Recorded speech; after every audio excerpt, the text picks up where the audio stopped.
Ассалаумағалейкум, құрметті көрермендер. Әлқисса әдеби сазды бағдарламамыздың бүгінгі қонағы Павлодар облыстық музыкалық колледж дарынды балаларға арналған музыкалық мектеп-интернатының ұстазы, облыстық Иса Байзақов атындағы филармониясының, Рүстембек Омаров атындағы Қазақ ұлт аспаптар оркестрінің әртісі, республикалық халықаралық конкурстардың лауреаты Сәбиғанов Бекзат бізде қонақта. Бекзат, өзіңді енді күйші ретінде, домбырашы ретінде, ұстаз ретінде жақсы білеміз. Бүгінгі біздің қонағымызды, бағдарламамызды байқап көріп жүрген шығарсыңдар. Біздің бағдарламамыздың өзінің бір ұстанымы бар. Бізге келген әрбір өнерпаз бір шығарма алып келіп, сол шығарманың шығу тарихы, не болмаса сол шығарманың жаңағы авторы туралы бір деректер беріп, соңынан бір сол шығарманы көрермендерімізге ұсынып жатамыз. Енді бүгінгі өзіңізді шақырған себебімізді сол қандай шығармамен келдіңіз, кімнің шығармасы, сол жайында айтып өтсеңіз. Шақырғаныңызға көп рахмет. Биыл біздің жерлесіміз дәулескер күйші, КСР-ның халық әртісі болған Рүстембек Бейсенұлы Омаровтың 105 жылдық мерейтойы аталып өтілуде. Сол кісінің шығармашылығымен және де сол кісінің күйін алып келдім. Тамаша. Ол кісі енді Аққул жерінен шыққан Павлодар өңіріндегі, Ертіс-Баян өңіріндегі ең алғаш домбырашы күйшілердің бірі болған. Кезінде 1934 жылы Ахмет Жұбанов академик оркестр құратын кезде солардың ішіндегі ең алғаш болған домбырашылардың бірі және де концертмейстері болған ол кісі. Және бірегей десеңіз де болады ғой, Рүстембек Омаров кісі болған ғой енді. Біздің мынау өңірден шыққан қандай керемет күйшім бар десе, ішінде дауыс толтырып айтатын осы Рүстембек ағамыз ғой. Иә, бірден бірі осы. Бірден бірі осы. Екі кісі біз соның біреуі осы соның өзі деп айтуға болады. Енді ол Рүстембек Омаровтың шығармаларын көптен орындап жүрсің ба? Иә, баяғыдан мектеп жасымыздан бастап орындап келеміз, мектеп оқығаннан бері. Ол кісінің репертуары көп қой енді. Құрманғазының жаңағы. Иә, Динаның бар, Батыс күйшілік өнер мектебі бар, Маңғыстау күйшілік өнер мектебі бар. Ол кісі көбінесе енді орындаушылық шеберлігі мықты болды. Ерекшелігі сода, ол көбінесе Құрманғазының күйшілік өнеріне қатты мән беретін. Сол кісінің күйлерін көп орындаған, сол кісілерін зерттеп орындаған.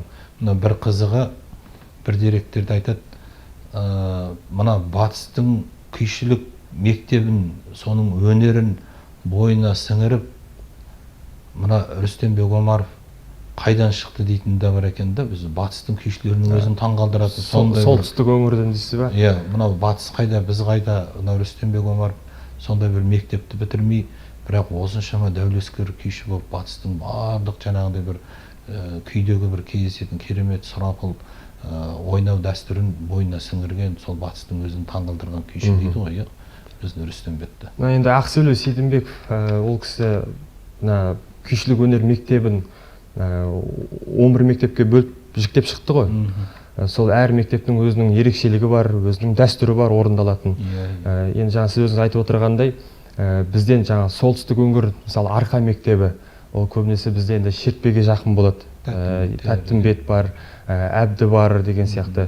Одан кейін Қаратау күйшілік өнер мектебі, Жетісу бар, Батыс, Маңғыстау, олардың Қазанғап бар. Тоқалар, Сүгірлер, өздерінде бір мектеп қой. Иә, олардың барлығы енді бір күй болғанымен, олардың орындалатын ерекшеліктері, соның ішіндегі бір-бірінен ерекшеленіп тұратын бір тұстары бар сол күйлерінде. Енді сол біздің жерлесіміздің сол мықтылығы да сол деп ойлаймын. Енді дүлдүл домбырашы болғаны, құймағлақтығы мықты болған ол кісінің күйді орындаған кезде. Динамен де кездескен. Иә, Динадан ол кісі сабақ алған бір тартқан күйін бірден қателеспей, тура дәл солай қайталап орындап шыққан кісі. Динаның алдында ма? Иә, Динаның алдында.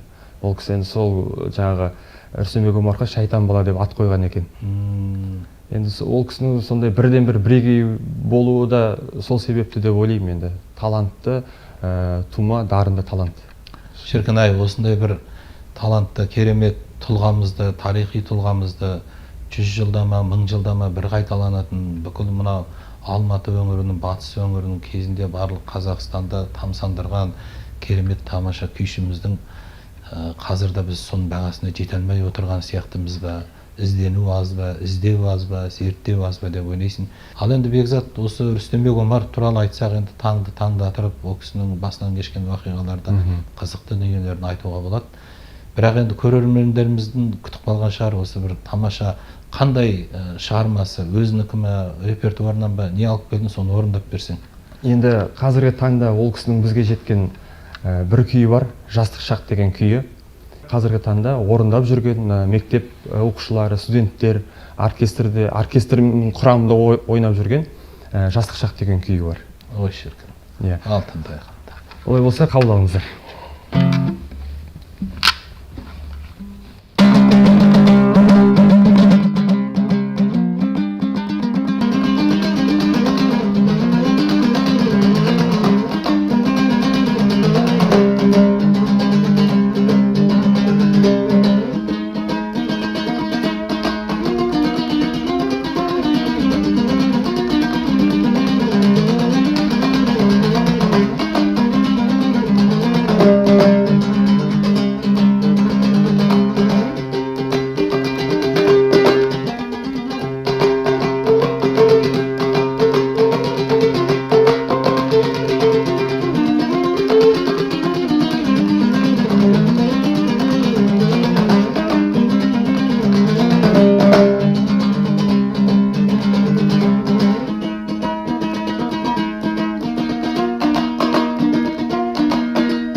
Шіркін айт, қандай керемет, не деген мынау күй. Мынау енді шынында да Рүстембек Омаровтың мынандай күй шығарған адамда бірақ күй болу мүмкін емес деп ойлаймын. Архивтарда шаң басып жатқан шығар талай күйлер ол кісінің. Мен мына күйді тыңдап отырып, жаңағы өзіміздің айтқан әңгімеміздің бір жауабын тапқан сияқтымын да. Осы Құрманғазыны бойына сіңіріп батыстың күйін, жаңағы дәулеткерейлерді, қазанғаптарды барлығын бойына сіңірген күйші екені мына күйден көрініп тұр. Жастық шақ деген күй.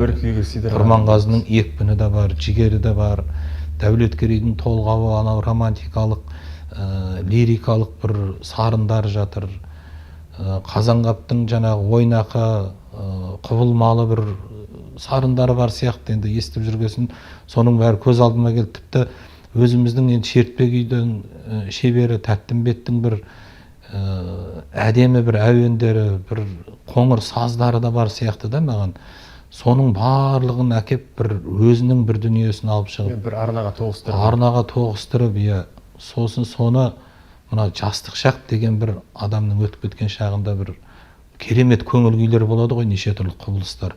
Соның бәрін әкеп, мына атында дәл қоюы, мынау енді маған бір қатты әсер етті мына күй. Рахмет. Өздеріңнен озатын шәкірттерің көп болсын. Кенен Әзірбаевтың керемет бір жақсы сөзі бар, естеріңде жүрсін.